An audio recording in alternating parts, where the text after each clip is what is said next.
Meu nome é Marcos Moretson Renault Coelho.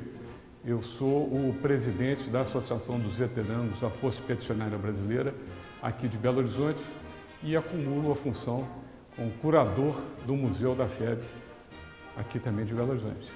O Museu da FEB tem como objetivo perpetuar a história de sacrifício, de superação do homem, do soldado brasileiro que esteve empenhado durante a Segunda Guerra Mundial. O museu, então, materializa a história que eles escreveram com seu sangue, suor e lágrimas lá na Itália durante a guerra, lutando contra o exército tido como o mais poderoso do mundo naquela época, que era o exército nazista. O nosso museu, infelizmente, como todos os demais, permanece fechado até que essa pandemia passe. Mas assim que ele estiver aberto, a gente conta com a visitação das pessoas para que, a partir da vinda aqui, do conhecimento, do pequeno contato que tenham com essa história de superação do nosso povo, levem consigo e usem isso como ferramenta para a construção de um Brasil melhor. O acervo do museu é composto por vasta documentação, fotografias, fardamento, equipamentos de transmissão, armamento, né? Tudo que o soldado brasileiro usou lá no front para superar o inimigo e voltar para cá vitorioso, nos garantindo a democracia e a paz mundial.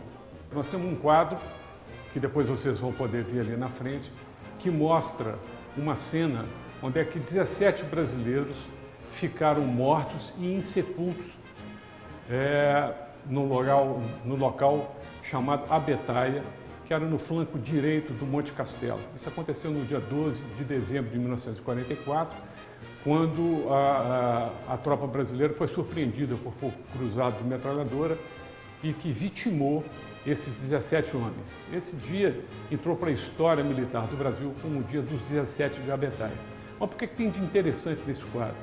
Porque tem de interessante que quem o pintou era um outro combatente brasileiro, o nome dele era Otton Arruda, ele era sargento, e depois, quando ele voltou para a paz, ele voltou para o Brasil, ele se especializou e fez muita coisa de pinturas, e nós temos dois quadros dele aqui, um é esse que eu estou dizendo, que é o de 17 de Abetaia, que inclusive ilustra muitos livros da história da FEB, a história da participação do Brasil na Segunda Guerra Mundial, e também fez o quadro do Marechal Mascarenhas de Moraes, que é um outro quadro famoso no meio militar. Então, esse é um item que eu acho que tem uma importância muito grande por causa da história que ele carrega, né? Mas nós temos aqui o fardamento da dona Carlota Mello, que é uma enfermeira que faleceu, infelizmente, no ano passado, aos 105 anos de idade. Foi uma das enfermeiras que foram voluntárias para poder dar apoio aos nossos soldados feridos lá na Itália. Nós temos armas, bandeiras que foram apreendidas do inimigo, foram trazidas como troféu de guerra pelos nossos soldados. Então tem muita coisa bacana. Nós temos aqui a maleta e alguns itens pessoais do Frei Orlando, que foi um capelão brasileiro, capelão militar brasileiro. Ele morreu com um tiro acidental de fuzil, quando o jipe que ele estava agarrou numa pedra e os tripulantes desceram então para tentar liberar o jipe, e tinha um partisano. O partisano era um italiano que lutava a favor dos brasileiros, lutava a favor dos aliados. E o partisano, coitado, ele foi bater com a coronha do fuzil para tentar remover a pedra, e ao fazer isso o fuzil disparou e acertou o peito do Frei Orlando.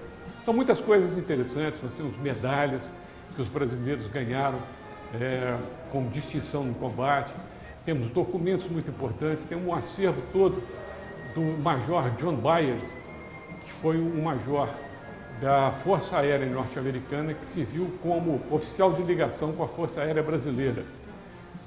Segundo a literatura existente, eles atribuem 50% do sucesso que a FAB, a Força Aérea Brasileira, teve lá na Itália, à atuação do Major John Byers. A Força Aérea Brasileira também fez desempenhou um trabalho excepcional lá, a tal ponto que, durante a Segunda Guerra Mundial, apenas 3 esquadrões do mundo 3 esquadrões aliados de todos os países do mundo que estiveram envolvidos, receberam uma distinção do governo norte-americano. E um desses 3 esquadrões foi o Centapu, o primeiro grupo de aviação de caça do Brasil. Os outros 2 foram 2 grupos australianos. Você vê que nem os norte-americanos chegaram a receber essa distinção, né?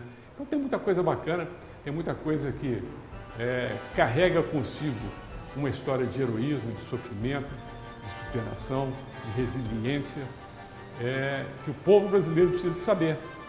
O museu, ele não cobra ingresso para o visitante que vem aqui espontaneamente. Ele abre as suas portas, quem quiser entrar aqui, entra, vai fazer a visitação normalmente. Agora, quando são grupos, a gente cobra uma pequena taxa, porque a gente tem que destinar, então, um monitor para acompanhar esse grupo, para poder levar a informação como deve ser feito para que as pessoas tenham um entendimento perfeito do que foi a nossa participação na guerra. Nós estamos localizados aqui em Belo Horizonte, na rua Tupis, 723. Bom, então eu queria convidar a todos para, tão logo passe a pandemia, para visitar o nosso museu, no endereço que nós já falamos, para que sejam tocados com essa história belíssima do povo brasileiro, da história de superação do nosso povo, da história honrada do homem do campo, do operário, do analfabeto, de todo mundo que saiu, do filho da casa pródiga, da casa dos ricos, que saíram daqui todos com o intuito de lutar pelo Brasil. Então, está aqui o nosso museu, está aberto, tão logo a pandemia estará aberto, tão logo a pandemia assim o permita, para receber a todos, para que sejam tocados por essa belíssima história do povo brasileiro.